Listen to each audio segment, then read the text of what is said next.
Well, good evening, everybody. It's the Witchy Woo Show. It's the Jubilee weekend. I don't celebrate it. Mike, I don't know.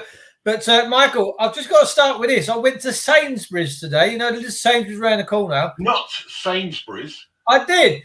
And as I walked in you're there... getting paid to advertise, aren't you? I know. You're getting a few... Sorry. Yeah, I'm Lord Sainsbury's bitch. Anyhow, I walked in there, and just in front of me, they've got these chickens. You know, like when they open it up and you've got the two legs hanging out either side. I don't know if it's called a spatchcock's chicken or a thing. Spatchcock, yeah. And I looked at it, and I don't know why, but this ex-girlfriend come into my head. It was a bit... the legs were 10 to 2. And it reminded me, send her a Christmas card. It gets a bit like that as you get older, love. As long as you don't lick the stamp too earnestly, because it brings back too many memories. Exactly. No, listen, is it tomorrow that the Queen's got this Jubilee Woobily thing? Are we talking about that bloke walks up and minces up and down State with High Street, or are we talking about the Queen? Not that Queen, the one in Not London. that Queen, the real Queen. Right, okay. The real Queen, yeah. I've got to say, Dave, I have to say, I've had an interesting week of trouble and strife. And only yesterday, I went to London. You know, that cesspit of terpsichore and happiness that isn't really, it's all top show. But I haven't seen for so long, so many pubs, absolutely. There was a pub in the West End that wasn't packed. Oh, good. I was in Rathbone Place, where my club is, and there's about 3 pubs up there, and 4 pubs, and there must have been 500-600 people there in all these pubs. Really? Absolutely heaving, and they're all sitting there knocking back left, right, and centre. And and when you think that, I mean, a round of drinks I was spending was like £37. I think I bought a few beers for and a gin. It was 37 quid, and I thought to myself, well, is it really worth it? And well, that's what it costs, and that's what you've got to put up with. But I mean, and when we talk about, oh my God, we're all sitting there suffering, pissed. Because nobody seems to. We all talk about, oh my God, the media say how desperate, how bad things are, and to some degree they are. But to those who are working or out there doing it, they don't seem to have any problem at all. Any problem at all getting the money to go out and get pissed and absolutely rotten. And I was as I said, one of my club last night. It was one of the best attended, and it was absolutely fabulous. And so I've had a good week. My house it looks like I'm moving on the 17th of June. Oh, West Malling, darlings. West Malling, Sur-le-Mer, and Sur-le-Mer about 50 miles away. But yes, it should be fine. And so you're all welcome to come over, but I'm not telling you where I live. So, but I'll see you in the pub. But yes, great. And wasn't it nice to see the Queen? Bless her heart. Now because the Queen's the last link we have between us and reality. Because when she's dead, and I don't, we all hope she doesn't die, imminently. But when she does, it's the end of the royal family. And what we were all hoping, what I didn't want to see was Meghan, the 2 scumbags, standing on there looking rather fucking pleased with themselves, because I think if I'd had a sniper rifle, I took them both out. I mean, because really they're not nice people. They don't like this country. All they do is want to take from it. Why? I still don't understand. We both asked this question. Why is it they've still got their royal called Duke and Duchess of whatever? I wouldn't give them the Duke and Duchess of a pile of shit, because they're just not worth it. They're just not the people I want to associate with, if I could. And they're certainly not the people that anybody who's got a realistic impression of what this country represents, that these people go out and say, this is the best of British. It isn't. Those people are everything this country isn't. But perhaps what it's going to become once the Queen dies. Who knows? Well, there was a lovely picture of the Queen in the Sun newspaper the other day doing the old Zeke Hall with one of her siblings, and it was her dad that was teaching her how to do the old Zeke Hall in Buckingham Palace Gardens. You sure it wasn't her uncle? No, it was her father. Mein Gott, Scotty, teaching her to do all this, teaching her to do all the old. You're pointing out what's up in the sky. What's up in the sky? And he was only this tall. Look, there's a lesser spotted thrush warbler. Yeah. Oh, yeah. Of course, Prince Andrew's, he's called off for tomorrow. He's got the old Vid-19, hasn't he? Of course he has. I mean, let's be honest. I mean, what is Andrew good at besides paedophilia? Well, I mean, I met him a couple of times, and I have to say, you know, I met him at his house out in Sunning Hill, and he was as nice as pie to me. And Fergie was lovely, and I had a really nice time. And you know, they made me feel very welcome. They, you know, they went out their way to make me feel comfortable. So I can't really complain. What I do complain about is when somebody gets captured with their trousers down, own up, say, yes, it was me, take it on the chin, don't lie, say, take the people, I have done something which I'm so ashamed about, and what I did wrong was absolutely, and the British people would say, you fucking tosser, fancy getting caught, you know. But remember, Dave, how long ago was it that paedophilia, wasn't illegal? You know, was it? I think it was up in the late 50s or 60s when you couldn't be prosecuted. You know, really? I think, I hope somebody who's watching this can come up with a real figure of what when paedophilia wasn't really considered to be a bad thing. I mean, we all know that Tom Hanks apparently has become a Greek citizen because paedophilia is not an offence. Or not as an offence in Greek under Greek law. I don't know whether that's true or not, but perhaps that's just urban myth. And I hope to God it isn't true, you know, because I like Tom Hanks. I mean, who can forget, you know, Forrest Gump? You know, I mean, it'd be heartbreaking if these people prove to be, you know, less than what you expect from them, because they're world figures, you know, regardless just an actor, they're world figures, you know, and they do, and people do look at them and they're in their limited lives. And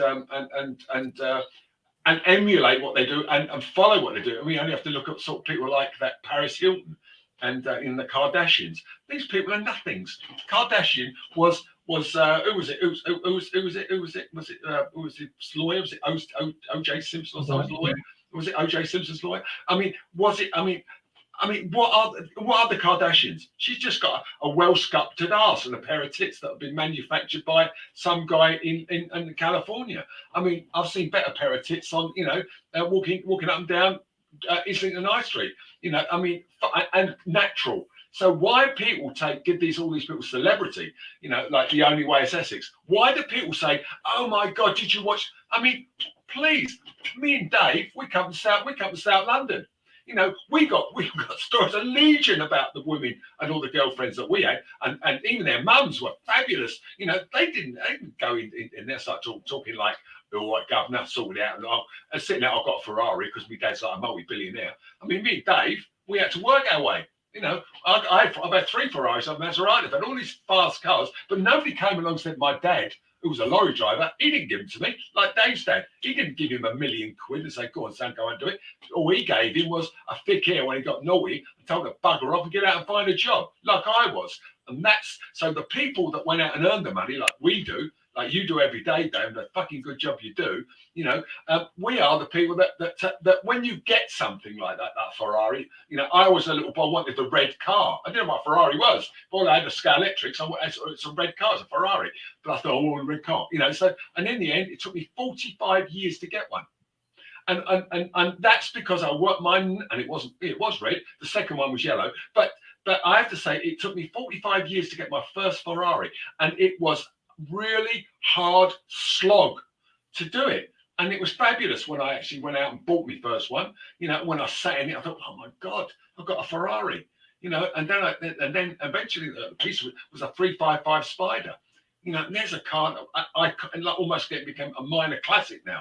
You know, and there I was in a Ferrari, and I couldn't believe I'd made so much money that I could afford to go out and buy one, but 100 grand. You know, just like that. You know, there's only money. You know, so and that's, you know, same for you, Dave. You know, when what you do, you know, you got your BMW, you're fixing up, and you know, you got your horses, all that stuff. But when you were a little boy, you never thought you were going to be sitting there doing this. Never thought you were going to be the second best plumber in Kent. No, You never thought you had the love of a good woman like you have with Anita, who's absolutely, she's lovely. She's fabulous, you know, and she likes the horses too. You know, I mean, she looks after Dave really well, rubs him down every night. But that's that. but I mean, and that's really how it is. You know, it's wonderful. You know, it is a lovely, it's a lovely thought that, you know, so people who win the lottery, who are the winners? People like me and Dave who've gone out and earned our money, or the people win it on the lottery. Good luck to them, you know, but you know, and just go out and buy it, or because they left it a legacy or whatever. I mean, there's nothing better than earning the money that you go at, like buying your first pair of shoes. You know, my first pair of like chisel toe shoes at Rail, at Ravel. You know, there was Rails then. It wasn't Ravel. It was Rails, Rael.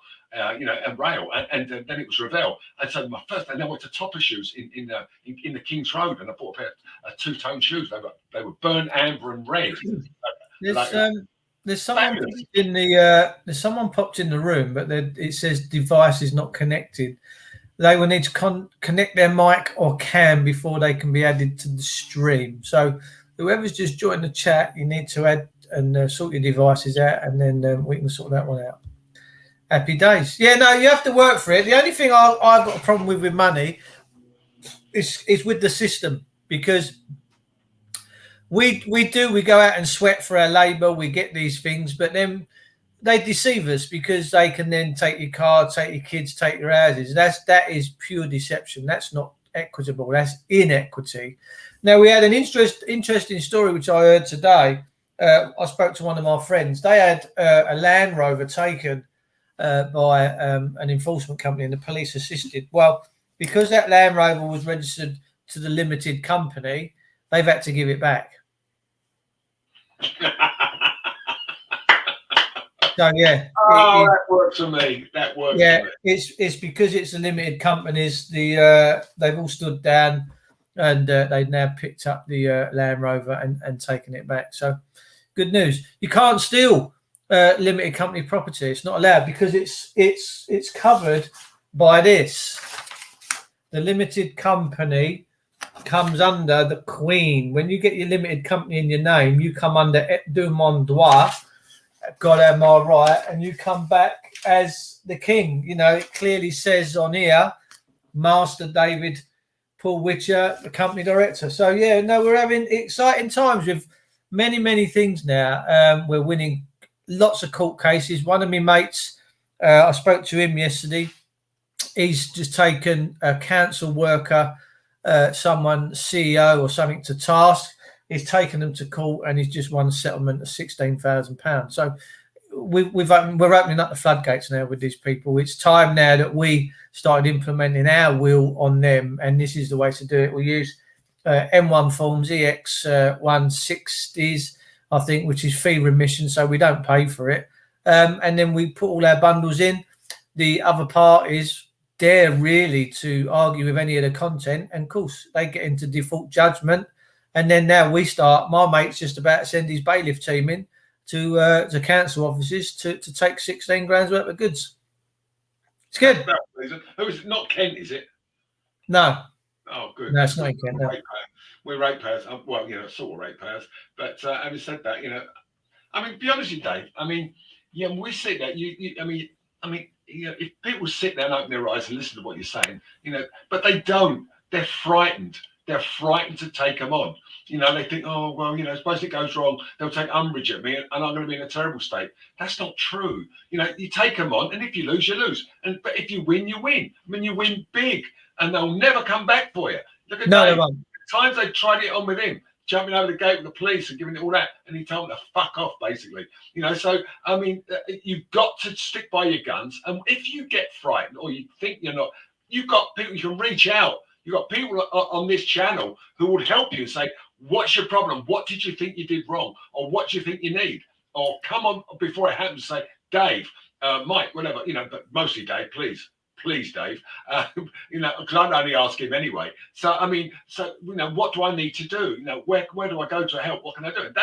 And you know, the help's there.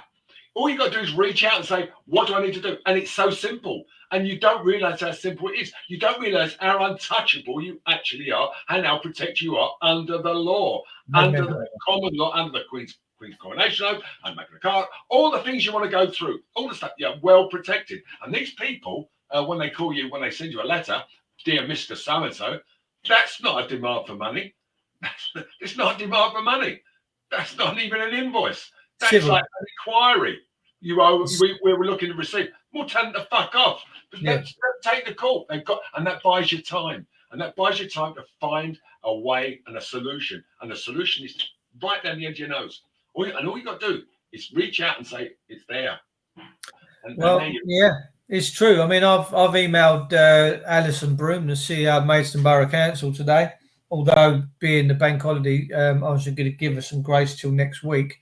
I've highlighted what's just gone on, and now judgment's gone against this particular council worker up north, and that I'm just about to start issuing an N1 claim against her personally. And yeah, if she doesn't come now and talk to me to get out a thingy settlement, then the N1 claim is going to be going in next week, and she's going to have squeaky bum cheeks. Yeah, because they all think they don't think they've got it. They got it sus. They all think because we're have been so blinkered and deluded into believing what they say is right. That an enforcement guy comes around and says, "We're going to take your property," and you say, "No, you're not. Fuck off," and they can do nothing about it. Bailiffs is something different. You've got to know what you're doing. But you've got to see the paperwork, because a lot of what they do isn't necessarily what it is. It's fraud. They're operating in fraud. A lot of it's fraud. But when it comes to the High Court and it's signed and documented and everything else, yes, then you've got a problem. But you don't get into that. You take issue. You sort it before it gets to that. And most of it is easily negated and sorted out, unless it's £1 billion. And when it's £1 billion, they can take your fucking house. You're never going to pay £1 billion quid anyway. But and if you run out £1 billion of debt, you're living in luxury anyway. Just sell off what you bought. But having said that too, I don't see that the people who are in difficulty need to be so. You know, if they listen to what you say and listen to all the people go online, you can check it out. You say, "What is my problem?" You write it online. Send it to Dave. Send it to anybody else. There's lots of people on these channels who will help you, and be delighted to do so, because it's another nail in their coffin.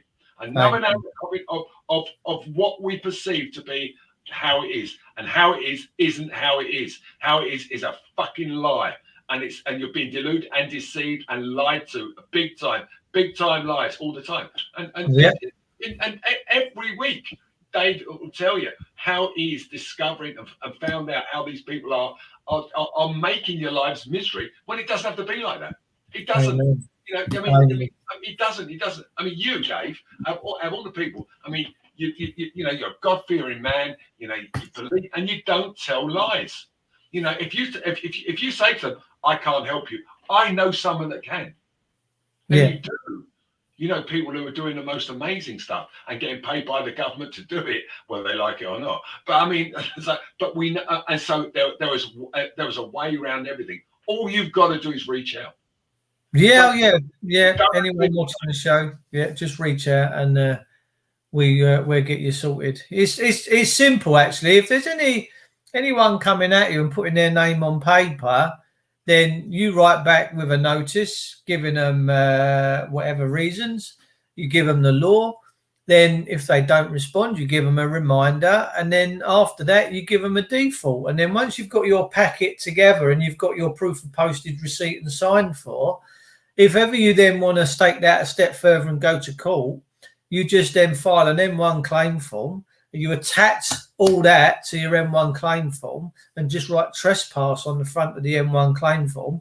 The other side, because they've already received your stuff and they now know that you filed this in court, that if they couldn't respond to you in the first instance when you wrote to them, then they're really not going to be able to respond when you take this to an M1.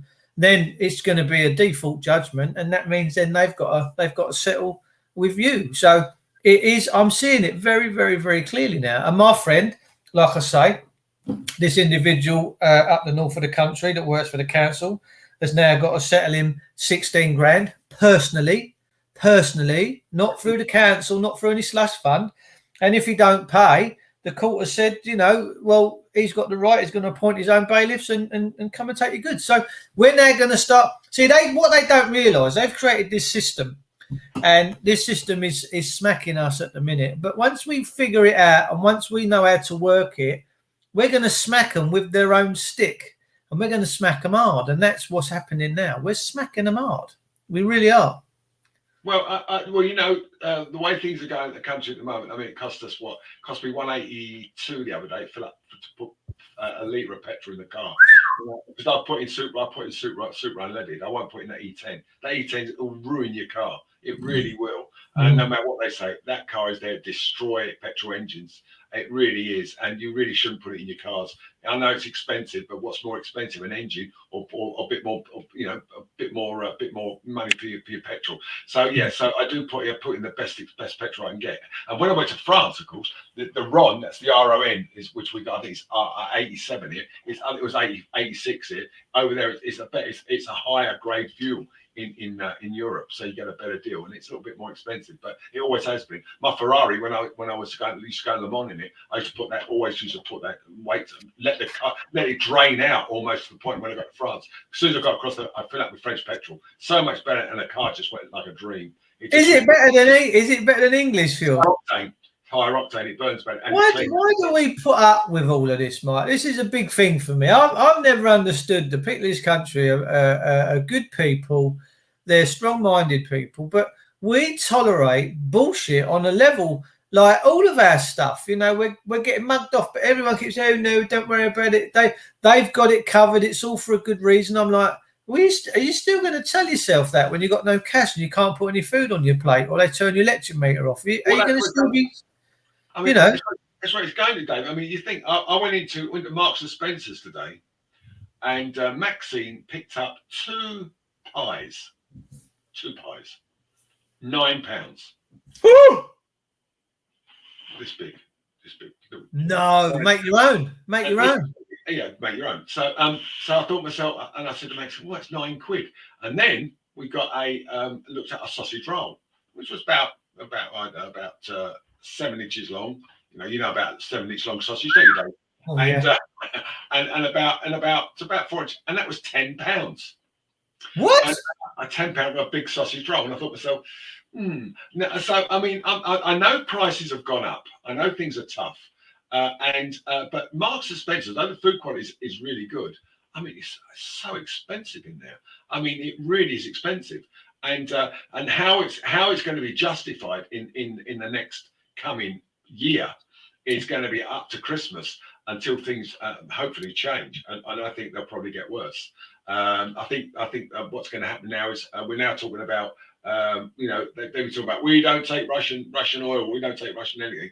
Oh yes, we do, and we take it big time, and and we're just losing it. But why aren't we growing all our own food, Mike? Why have we not got the farmers set out? Well, the thing is, Dave, we do grow, but they're not encouraged to grow the things we want. We never had to be. They grow oilseed rape and stuff, And why are they growing spuds, carrots, all the stuff? Because they get more money for growing cattle fodder, and it's easier to run like a cattle. It ain't feeding the people.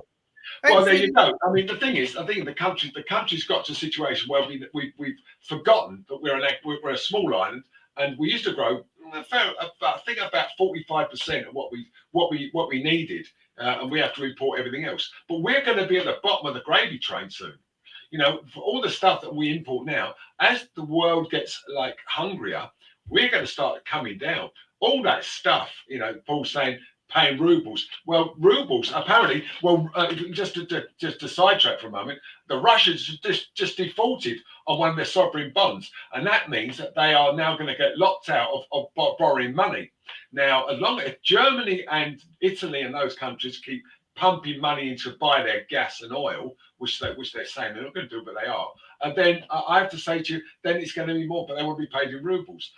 Well, not paying rubles are worthless. But I have to say they're now going to be locked out of raising money on the world markets. Nobody will lend them money. So Russia now has put itself in a position where it could have all it wants to feed itself, but can't, because it can't borrow money to expand the economy. It cannot do anything. It's now killing. It's now eating itself inside out.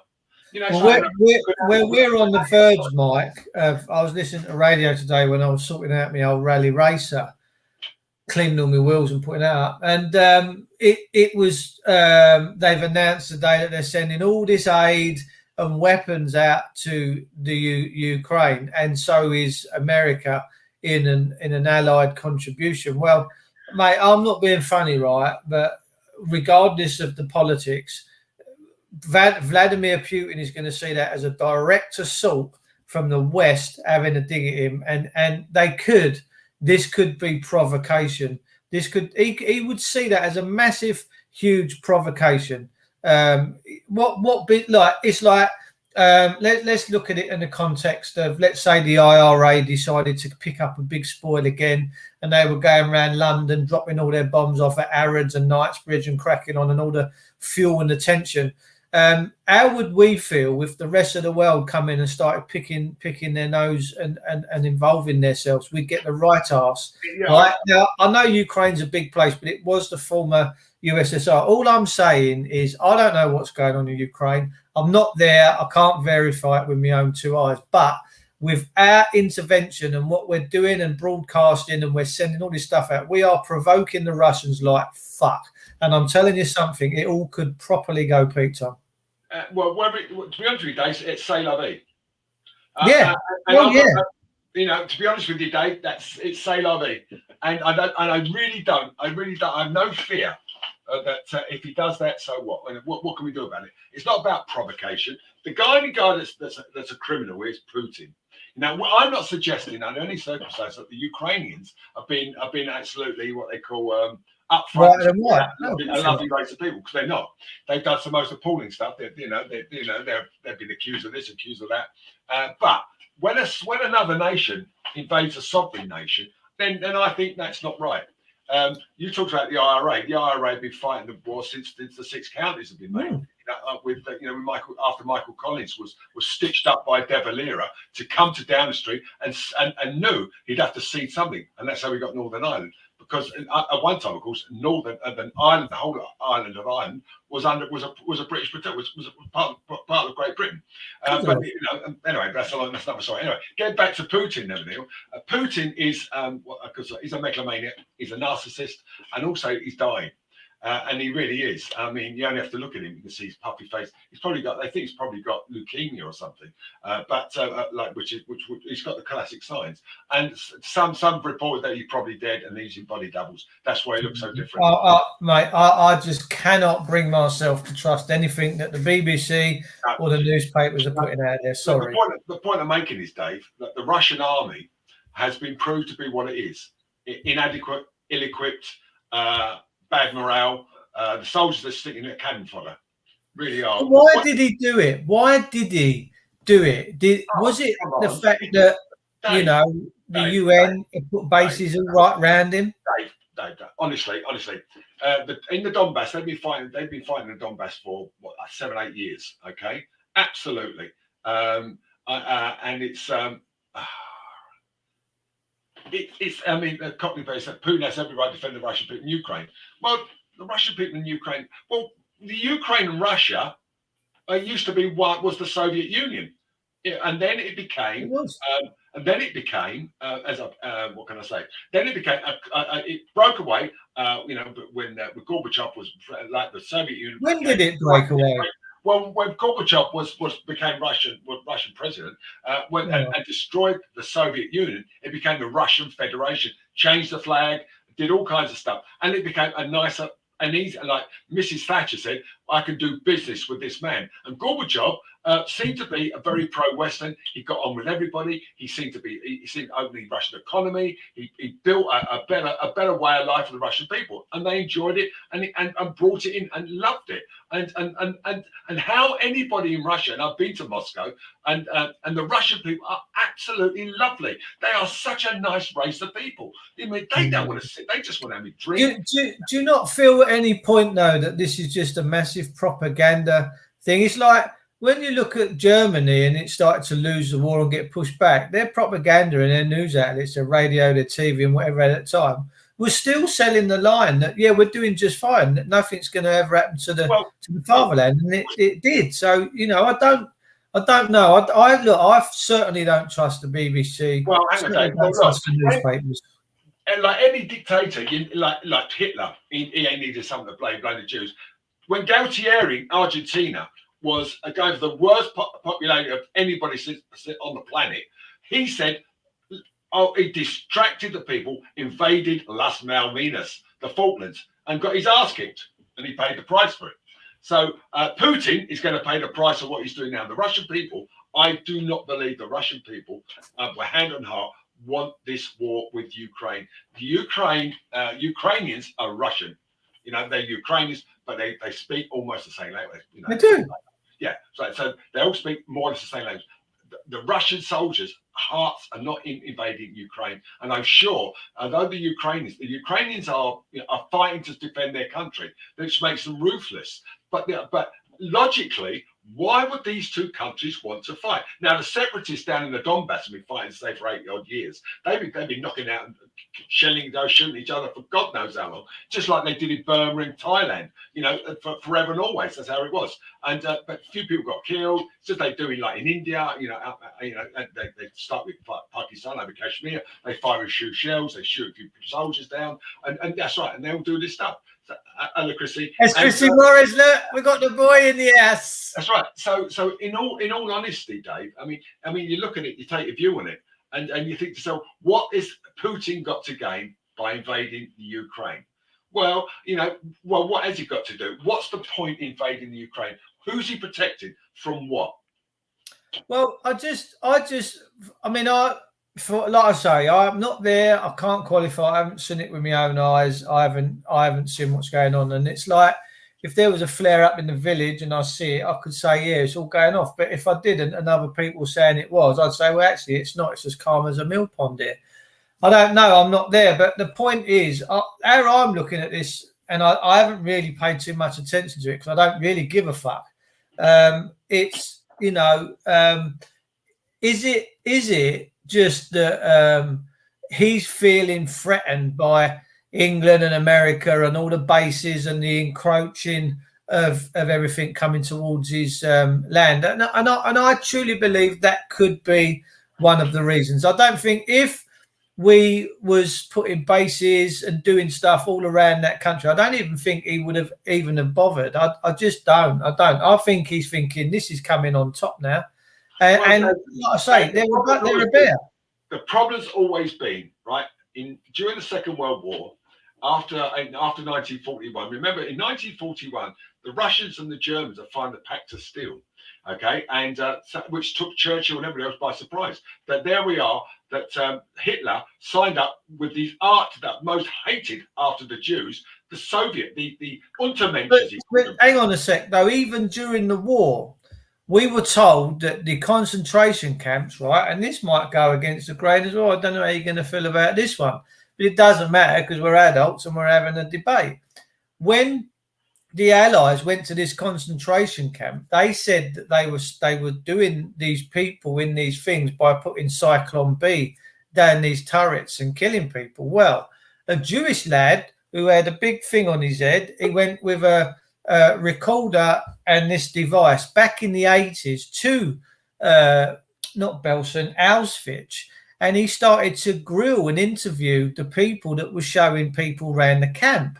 And he went into these areas that they said that they gassed everybody, and he started looking around and he said, excuse me, to this woman, he said, why is there this making good channel in the floors here all the way along?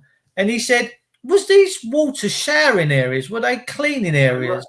Yeah. And she said, yeah. And she said, and she even admitted that the Allies put the turrets in, these holes in the roof after the war to come up with this thing. Now, I'm not saying that a lot of people didn't die in this place. They did.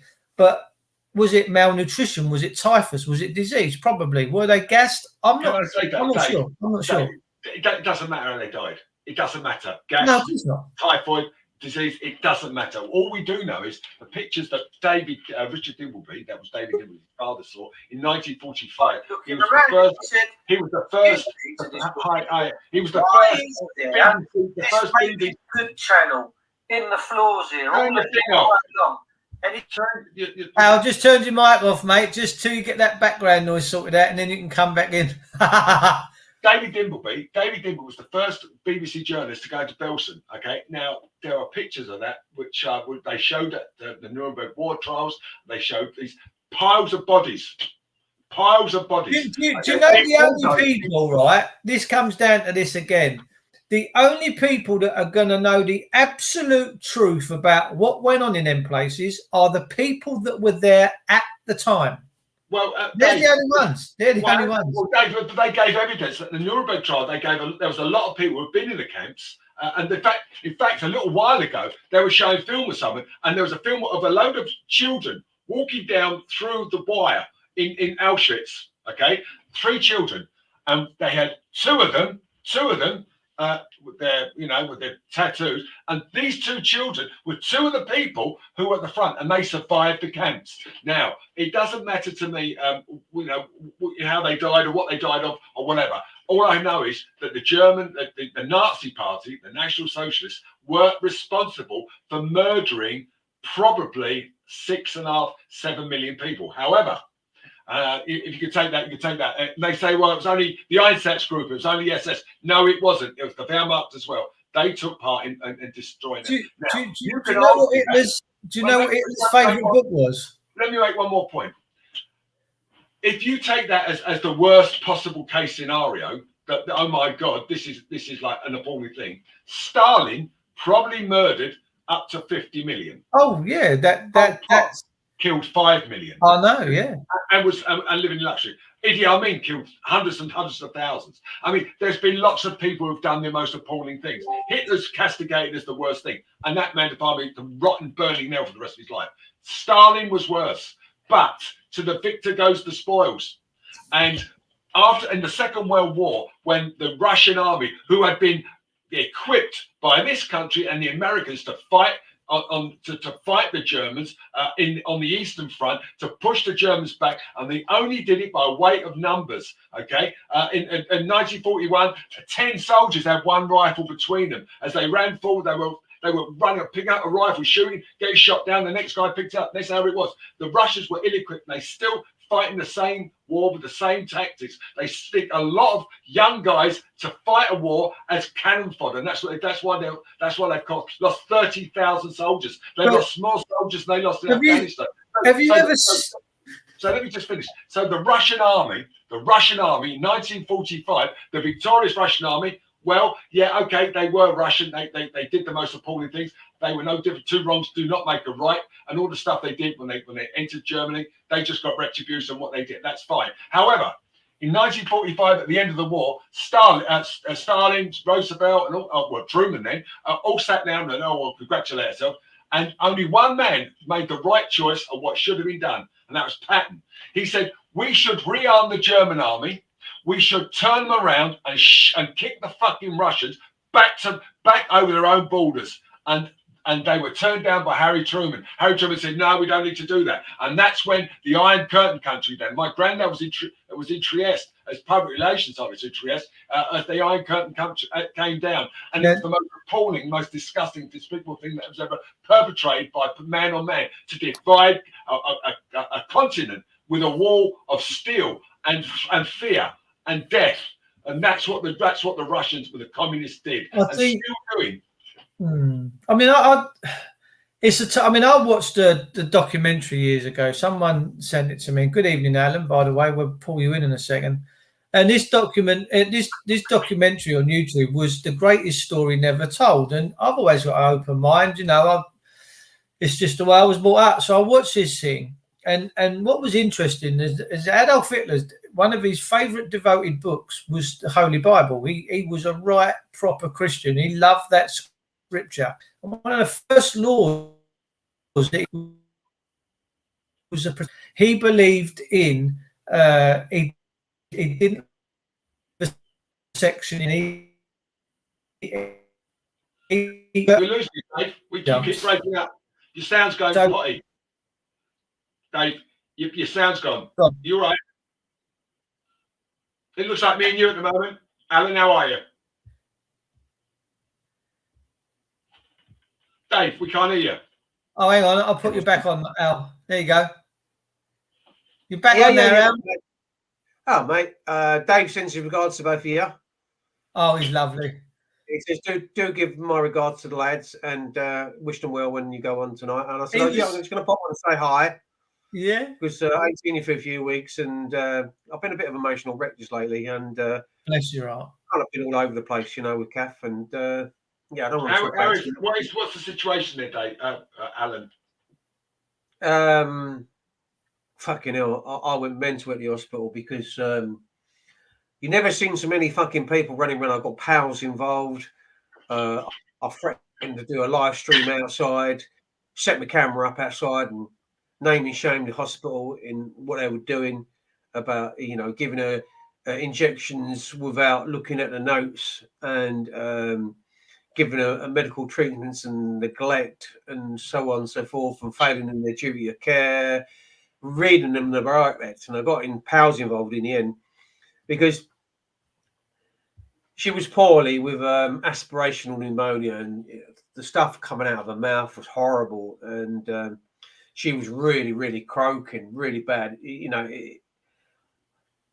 Not to be horrible in saying what I'm going to say, it almost sounded like a death rattle.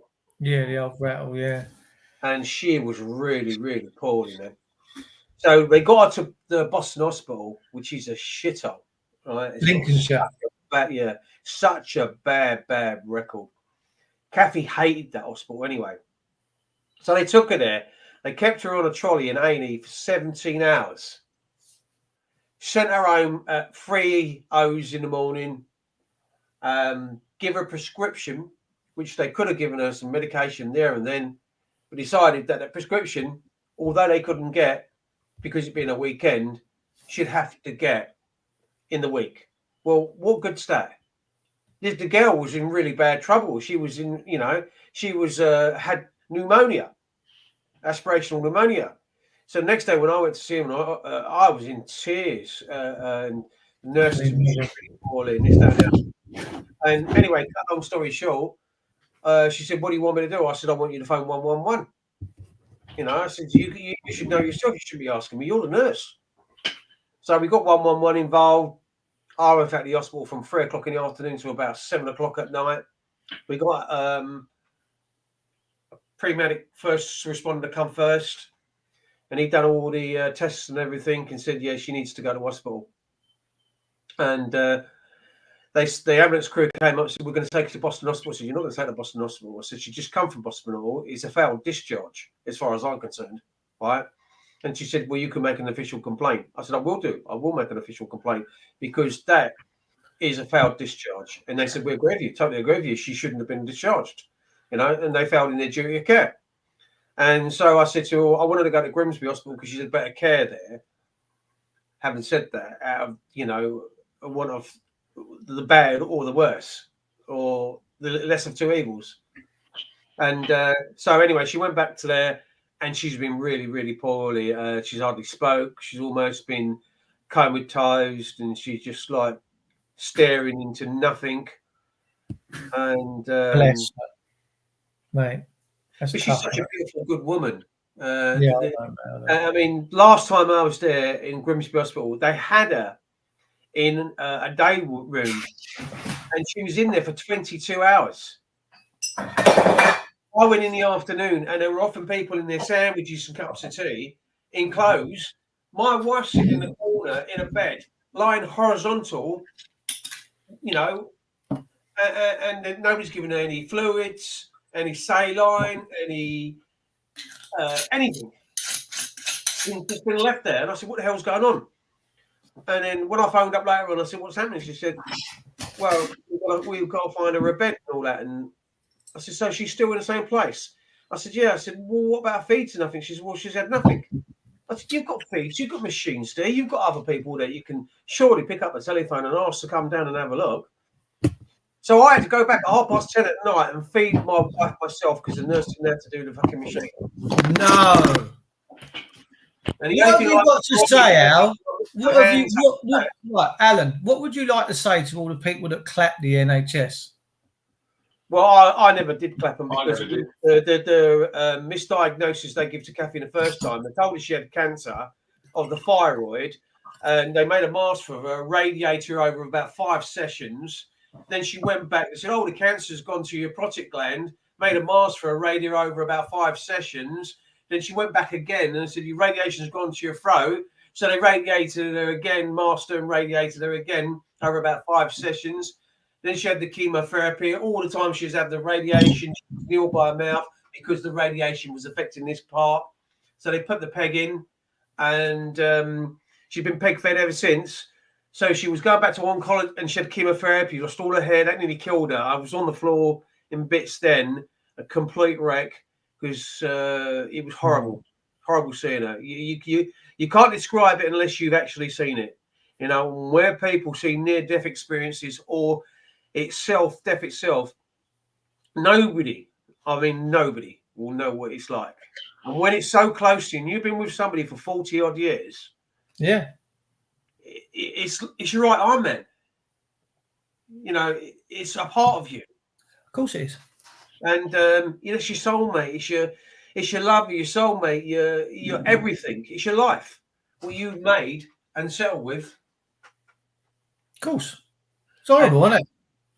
I've got to say that Maxine's got to go in hospital and have an operation. You know, a serious operation. Okay. Wow.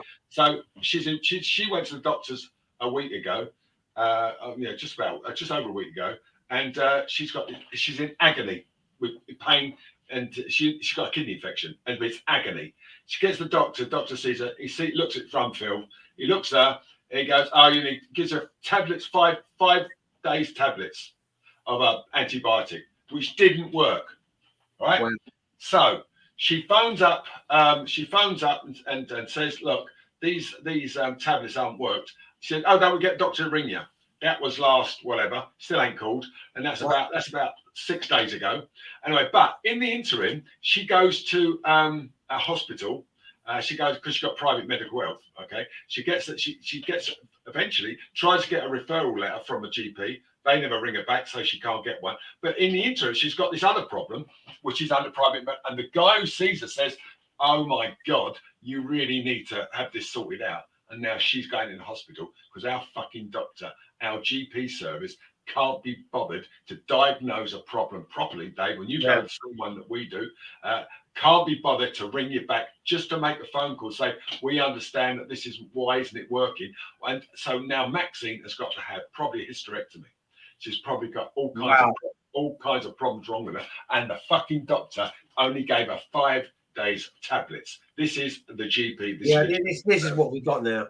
Yeah, it's complete and utter bollocks. The NHS. It's been sold off. It's literally been sold off. Paul Tidy put a bit in about Basingstoke Hospital.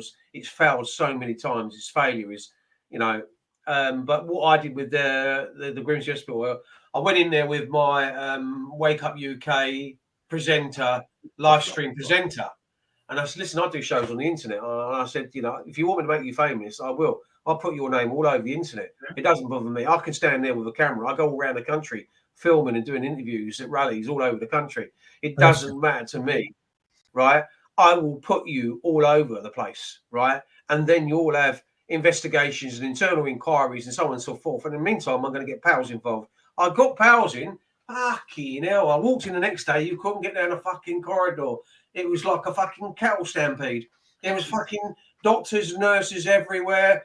And you know, when you walk past the nurses station, I walk past the nurses station and these 2 nurses are whispering in each other's shell, like they're turning around and saying, you know, as if that's the cunt that's caused all this. I've got to say, as this for a classic line, Pembury Hospital near Tunbridge, right?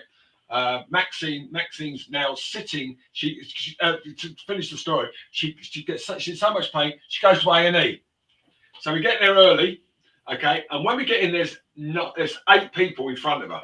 8 people. She goes in, signs in. They give her one paracetamol tablet to help the pain.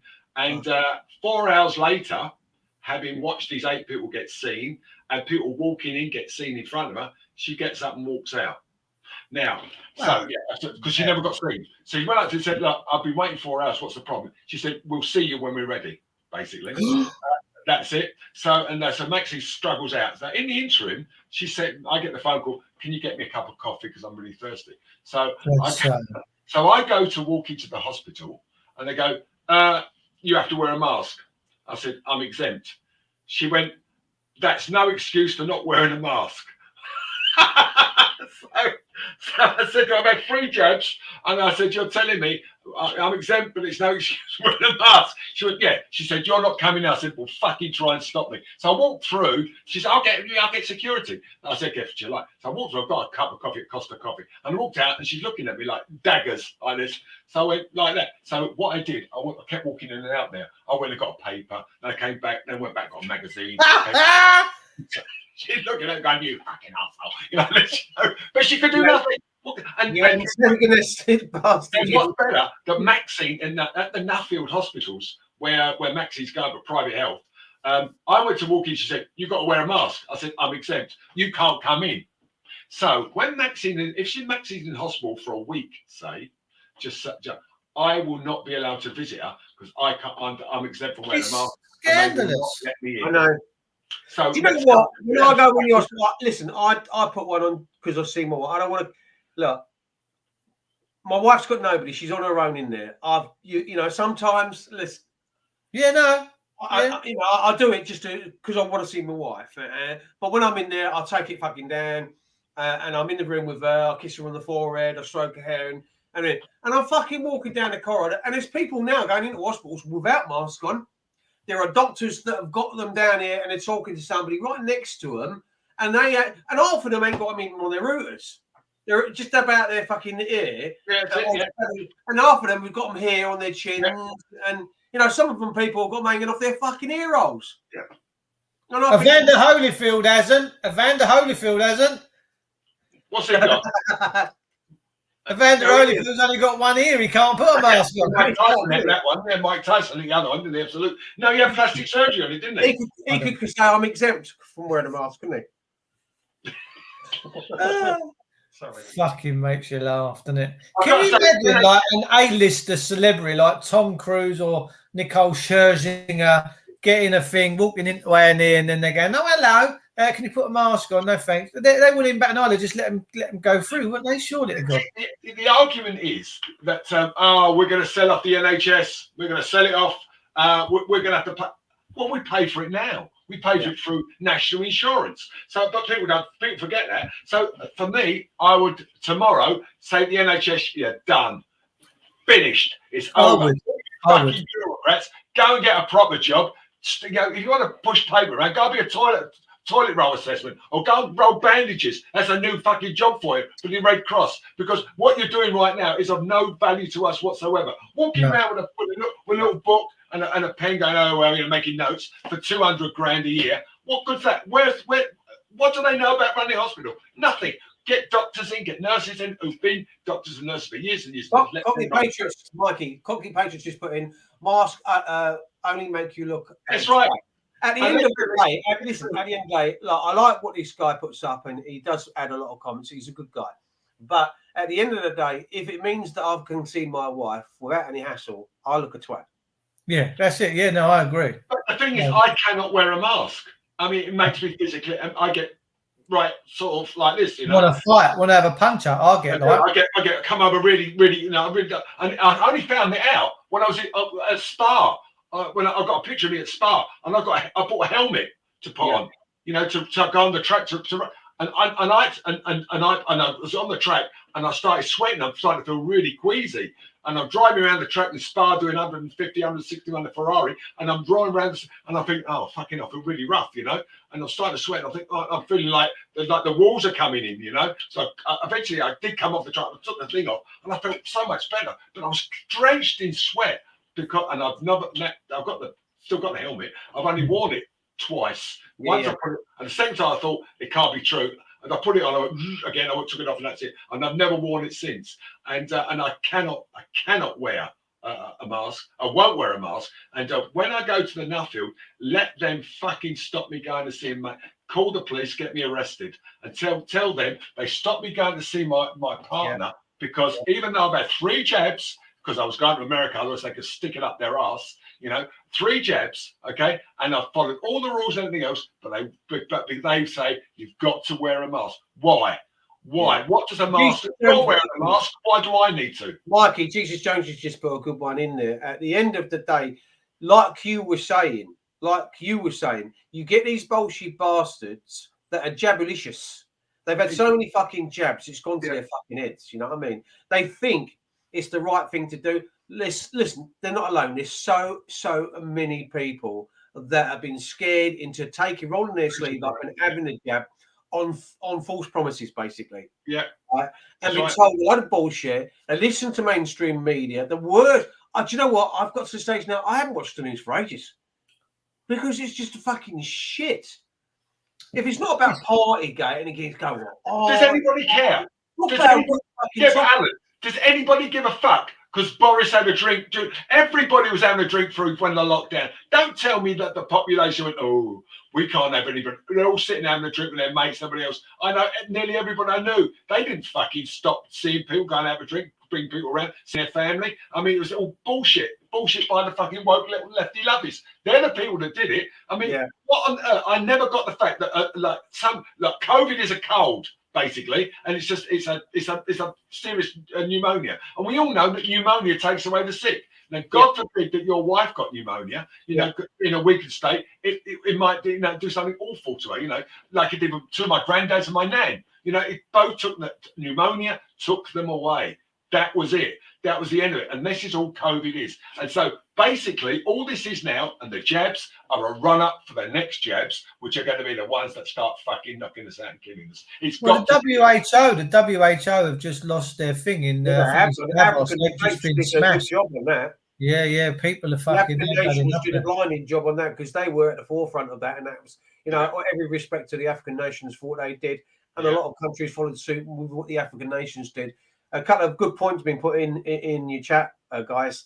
You know, some people are exempt, some people can play the Equalities Act, some people can play the Human Rights Act, you can go down so many different routes, and you can play the exemption card, you can play this, that, and the other. But at the end of the day, like Mikey said, you can get some really, really bad people, some arseholes that work for these corporations, right? These companies, and you know what? It's endless what's gone on in the NHS, because we've got one hospital being sold a product by one company, we get another hospital being sold a product by another company, and then they can't refer to each other because they're private companies. What the fuck's going on? But the NHS weren't set up to be private companies. It was set up for the people, by the people. We've been hijacked since 72. Yep. Fucking hell, that's where it all went wrong. The NHS was fine up till then. Look at Sid James and Atty Jakes. You know, let's have a lovely time in the Carry On movies. We've been... No, they did, didn't they? Hello, doctor. I've got my arm. No, it was Kenneth Williams, Dr. Carver, wasn't it? Yeah. Thank you, matron. Thank you. But I mean, can anyone do Frankie Howard? Can anyone do Frankie Howard? Oh, don't stop it. That's all that, yeah. I did Frankie Howard. Well, I mean, I did the thing. Do you want to hear this again? I actually drove Frankie Howard, and he said to me, he had an office. I had to take his office in just off, I think it was Weymouth Street, around Harley Street. And then he lived in Kensington. So I had to take him there, and he was going to his office, and I had to take him home in Kensington. And, you know, he wore a suit and all that bit. And I said, he got in the car, he said, I'll be about an hour. So he said, I'll call you when I want you. You know that. So I went upstairs. Yeah, I fucking had that. And anyway, so he about 40 minutes later, the phone went, and he said to me, oh, can you come up? Can you come up? He said, can you come up? So I said, yeah, I'll come up. So he said, I walk up. And as I'm walking up the stairs, it's one of these big old houses, about 6 flights. As I go about the 5th floor, there's this little dwarf standing there. He's about 2 foot, like a fucking hobbit. He went, more fuck fodder. So I went, oh, so he said, you'll find that fucking mug. Like this sort of thing. So I walked up this boat, and Frankie Howe was in there. He said, my back. Oh, he said, my back's killing me. Could you rub the liniment? And I said, I ain't a fucking physio. I said, you want some rent boy to do that? Phone somebody up. I said, I'm a chauffeur. I'm not running. And he said, well, you better go downstairs. So I went downstairs. Anyway, about an hour and a half later, and he come downstairs, and he got in the car, and I got in a side drive because I knew he was going. So anyway, he left forward. He put £50 in my top pocket. He said, I somehow think we got our knickers in the twist sort of thing. So I said, yeah, I think we did. I said, to be honest with you, Frank, I said, you know, that's your thing, fine, because he was gay. I said, but I'm not that boy, you know, I'm not that kid. But that was Frankie Howard. But other than that, it was, you know, with all the people you met, he wasn't one of the nicest, but he wasn't one of the worst either. He's dead now, isn't he? Yeah, he's dead. It's funny you should say that. Once I fucking drove Robert Wagner. He had his cravat on around there, and he had fucking Jules and John in the back as well. And I'll tell you something. His wife hadn't been long fucking dead. No, he was an obnoxious cunt. He was a right obnoxious bastard. Yeah. He was saying, "Can you drive? Do you know where such and such is? Do you know where Claridge is?" And all that. I said, "Yeah, I know where it is. Where you want to go? Yeah, wherever you want to go. I'll just tell me where you want to go, and I'll take you." And then he turned around, and he was such a fucking obnoxious bastard, horrible bastard. He said, "No, darling, this is Jules and John. No, darling, we'll go back to Claridge. We'll go back to the hotel." And I felt like saying to the cunt, because his wife drowned in the boat. Right, I nearly felt like saying to him, "What wood don't float?"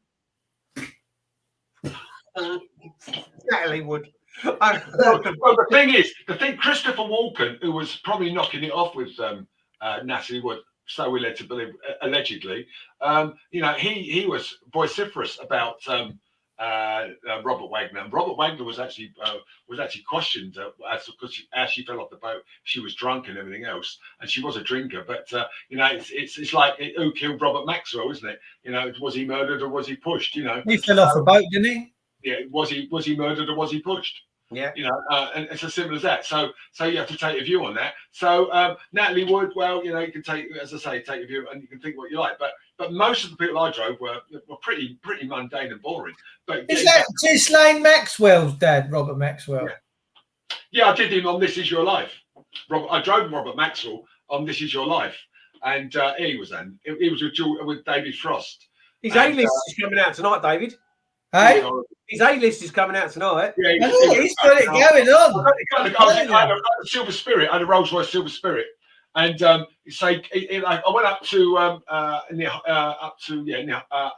the mosque in Hyde Park, and I picked him up, and he came out, and he had a silly fucking Oxford United cap on and a little scarf because he lived near Oxford, and he was giving it that, and he came out, and he's a fat fuck, he was a horrible bastard. And David Frost came out, and I had the producer of This Is Your Life in the car, and Michael Aspel.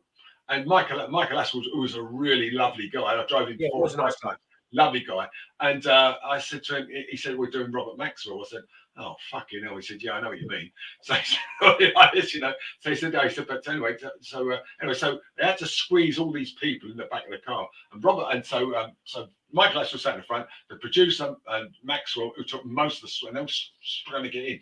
And anyway, so while I'm driving, I had to take the back to the heliport because they're going down to Telly to buy. Yeah, I know. Yeah. Anyway, so I got in the car, started driving, and the traffic was horrendous. So I'm diving in and out of traffic to get back to the heliport. And he leant forward, he went on the back like this. And I went, "God," like that. And I said, "Whoa," like this, He said, "Do you know where you're going?" He said, "You don't know what you're doing." I said to him, "I understand you run some sort of newspaper."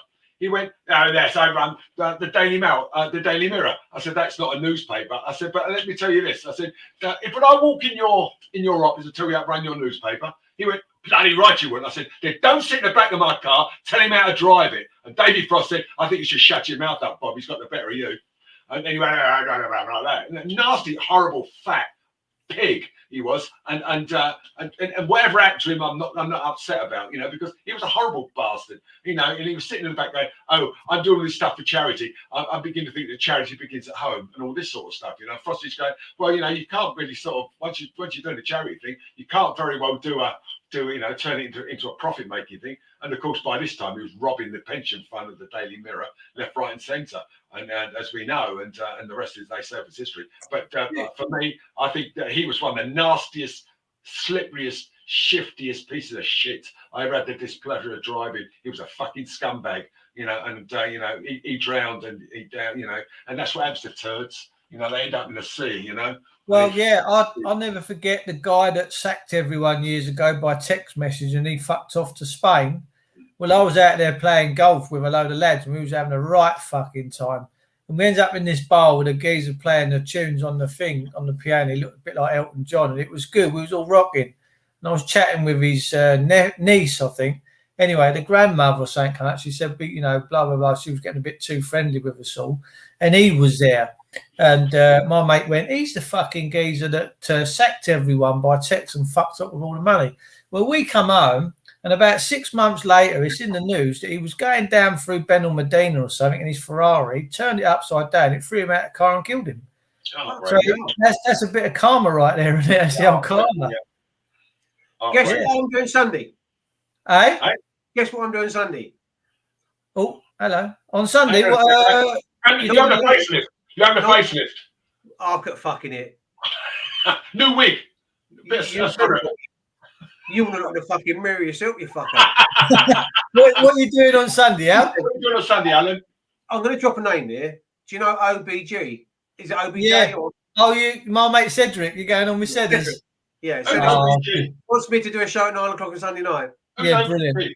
Who's OBG? It's Cedric Edwards. He's lovely. You like Cedric. He's got the OBG show. He does Facebook. Very highly of you. He actually said when you first met, he wasn't too sure you like, but as he got to know you, or a little bit like things were said and like that, and he realised afterwards that this guy actually does talk sense. And he was trying to explain to me. He said, "Do you know Dave?" And I said, "Yeah, fucking Dave's a good mate." I thought you were talking about me. Oh, no, he had said Dave. I thought it was Dave, not Michael. No. Yeah, I know he's prep mate Michael. Oh, hello. I'm not overly disappointed. Okay. I mean, go on with Alan. You'll enjoy Cedric. He's great fun. No, I'm not going to listen. Look, we're mates. We just fuck about them. You know, apart from supporting the wrong fucking teams, you're not too bad, lads. Hang on. What team does he support? He's a fucking. You're the Tottenham man. He's the Millwall one, man, isn't he? I'm a Millwall boy, and I I'm a Millwall boy too. I was born near the ground. No, you're a Yid, aren't you? Yeah, I'm a Yid. Yeah, I'm a Yid. But I'm actually a Millwall supporter because I was born near the ground. Yeah, so as a kid, I was Millwall supporter, but I was a Spurs supporter too. Look, David. Look at his conch. If he turned round sideways and he had a nose at the back of his head, he'd look like a fucking pig, wouldn't he? Oh, I look like fucking Hunter Festus. I mean, let's be honest. Well, be nice, lads. It's the Queen's Silver Jubilee, and Williams not going tomorrow. Did you see her today? I mean, I thought she looked, 96. She looks pretty good for her age. But I have to say to you, when you look at the other mealy mouth scumbag who's sitting on the horse like Prince of Wales, I have to say, I think he's a done deal. I mean, nobody likes him. I don't know anyone's got a good word to say about him. They think he's inadequate and pointless.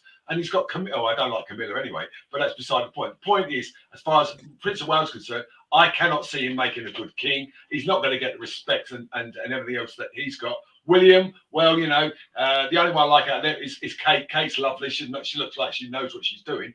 Yeah. But when you look at the royal family, I'm sorry, it's done. When the Queen's gone, it's done. The trouble is, Mikey, that's a really, really good point. And Dave made a blinding statement earlier on in the show when he turned around and says, if St Anne's pots and pans, you'd have a kitchen full of them. At the end of the day, there's one or two bad apples, right? And we know about the bad apple metaphor, scenario, whatever you want to call it, where it can turn the rest of them sour. Unfortunately, with your Lord Mountbattens, with your links with other people, unless you can nobody can actually say, was Jimmy Savile a paedophile? Did they actually see him? Do you know what I mean? It's the same with a lot of the stories where people hear about wrong-uns or bad people, unless you actually get hardcore evidence, and they will do everything in their power to cover it over. Look how long it's taken me to try and get justice. Nobody wants to fucking talk about it. Nobody wants to speak up it. No one wants to be held responsibly. No one wants to take that responsibility for care of duty and neglect and child welfare. When you start talking about scenarios like that, where the child's comes first and so on and so forth, that didn't happen. It's never been the case. There's just been that 1-year-old foster kid that foster mother's just shook the fucker to death. They've just had the court case. I mean, mate is taking social services to task at the minute, and they're going to go to court hopefully next week. And once he gets what I think he's going to do in court, if he wins, that's it. People will be getting their kids back from social services because they're illegitimate. What social services have been doing to families is illegitimate. They've got no authority to be doing what they're doing. They're not at law. They're illegal. They've got no right to be doing what they're doing. They're taking kids for money. And I would say, yeah, all right, if the kids go and they leave the family and they're all safe, but social services have got dead kids on their hands. Yeah, but Dave, it's not social. It's the police. The police go and back them up. Well, there you go. Following on from what we did with social services, David, when we did that letter to social services, never got a reply from that. Not one reply from social services. Have they not come back and said nothing to you yet? Not something then. And then I sent that email about, are you stripping the merit assets, right? Yeah. Are you stripping the merit household merit name? And I haven't heard anything from that either. But what I did, right, I took most of my money out of the bank. Don't say too much on here. Yeah, go on. Yeah, no, it's only about £10. $9.99 then, right? And I just took it out, right? Put it somewhere else, a different account in a different name, somewhere. So now, if they go to say they go and look at the bank and there's 5,000 in there, well, $2,500 that's mine anyway. But they can't take anything that's under 23 grand. If you've got anything over 23 grand, they add in multiples whatever you've got to that 23,000. So you could end up hypothetically paying 25,000 on something that was in Kathy's account. They need your consent anyway, Alan. They need your consent. They need you playing the game. I filled all the forms out eventually, but I did a few things, as you know what we did with social services, and I did a couple of things on my own bag, but I was just looking at, because these bastards nowadays, there's some wrong ones out there, David. There's some fucking wrong ones out there, mate. Not only are our politicians corrupt, our fucking judges corrupt, our fucking police, our social services, our fucking councils. You can go on and on and on. And you can go on about limited companies. Now, how all the councils are limited companies and the courts are limited companies and everything else. So what we have to do is we have to join them. Yeah, that's fucking right. We become limited. Yeah, we do. We are. And I've done things where social services can't even look at my records now. No, they can't look at the records of a limited company. And we've got 2 minutes left, gentlemen, for this lovely Jubilee weekend edition of the Love, Light and Laughter Show with Dave Witcher, Mike Reynolds and Alan Merritt. What's your final summing up thoughts for tonight, guys? Michael? Oh, me? Oh, well, looking forward, it looks bleak. It really does. But we're resilient. We're a resilient bunch, us Brits. And, as long as we can laugh and take the piss and don't have people saying to us things like, you can't say this, you can't say that. You cannot call him a man, you can't have a woman. All you say is go fuck yourself and say a good night, sir, and good night, madam. Because as far as I'm concerned, this country is a better country than the scumbags that are trying to change us into something we're not. And we are the strongest, most powerful country in the world. We really are, because united, we're unbeatable. And as long as we remember that, we'll be a happy bunch of sods, even though we'll be starving to death and cold. Every day. Alan? Thank you ever so much for letting me come on. I just wanted to come in and say hi to you guys. I love you blokes to pieces.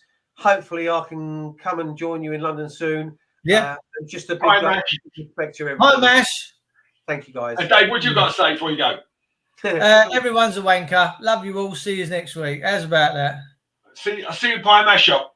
Hey!